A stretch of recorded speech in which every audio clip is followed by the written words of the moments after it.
పరమేశ్వరుని దివ్యపాద పద్మాలకు నమస్కారం చేసుకుంటూ ఒక అద్భుతమైనటువంటి వీడియోలోకి వెళ్ళిపోదాం. శ్రీకృష్ణ పరమాత్మ ధర్మరాజు గారితో అందరూ తెలుసుకోవాల్సినటువంటి పరమార్థమైనటువంటి శివనామాలను కొన్ని ఉన్నాయి. ఆ శివనామాలు తెలుసుకోవాలి అని చెప్పి శ్రీకృష్ణ పరమాత్మ సాక్షాత్తు ధర్మరాజుకి చెప్పారు. ఆ శివనామాలు ఎవరైతే తెలుసుకుంటారో వాళ్ళకి అఖండమైనటువంటి మంచి ఫలితాలు కలుగుతాయి.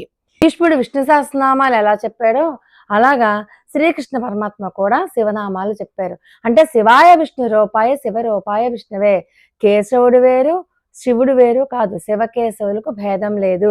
శివుని భక్తుడు కృష్ణుడు, కృష్ణుని యొక్క భక్తుడు శివుడు అన్నమాట. అంటే శివనామాలు చెప్తూ ఏం చెప్తారు అంటే ఇదంతా అనుశాసనిక పర్వంలో జరిగింది ఈ ఘటన అంతా కూడా. కాబట్టి శ్రీకృష్ణ పరమాత్మ ధర్మరాజుతో మాట్లాడుతూ పరమేశ్వరుడు మహత్తరమైనటువంటి ఐశ్వర్యంతో విరాజిల్లుతూ ఉంటాడు. ఆయన యొక్క ఐశ్వర్యం ఇంత అంత అని చెప్పగలిగినటువంటి వాడు లోకంలో ఎవరూ లేరు.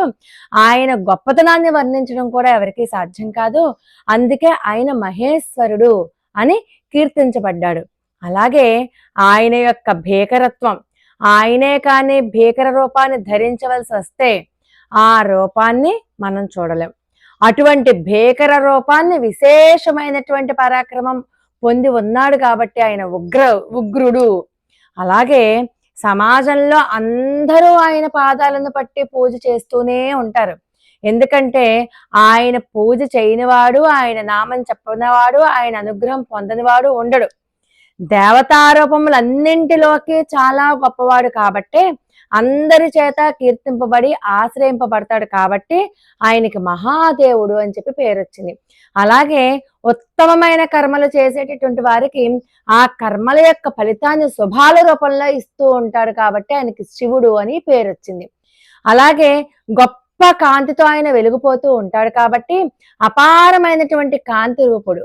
చిత్ ఆ ప్రకాశం ఉంటుంది కదా, అలా వెలిగిపోతున్నటువంటి రూపం కాబట్టి ఆయన స్థానుడు అని పిలువబడుతున్నాడు.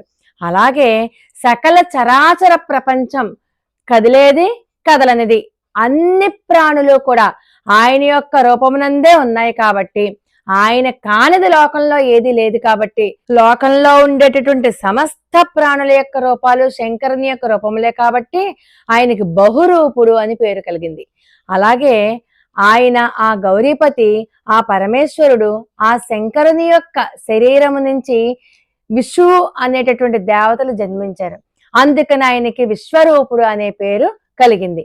అలాగే అనంత నేత్రములతో ప్రకాశిస్తూ ఉంటారు కాబట్టి అనంత నేత్రములతో ప్రకాశిస్తూ ఎవరు ఏది చేసినా మనసుతో చేసినా పట్టుకోగలడు. అటువంటి వాడు కాబట్టి ఆయన సర్వతశ్చక్షువు అన్న పేరుతో కీర్తింపబడుతున్నాడు. జీవులందరూ పశువులు. పశువు అంటే పాసము చేత కట్టబడుతున్నది.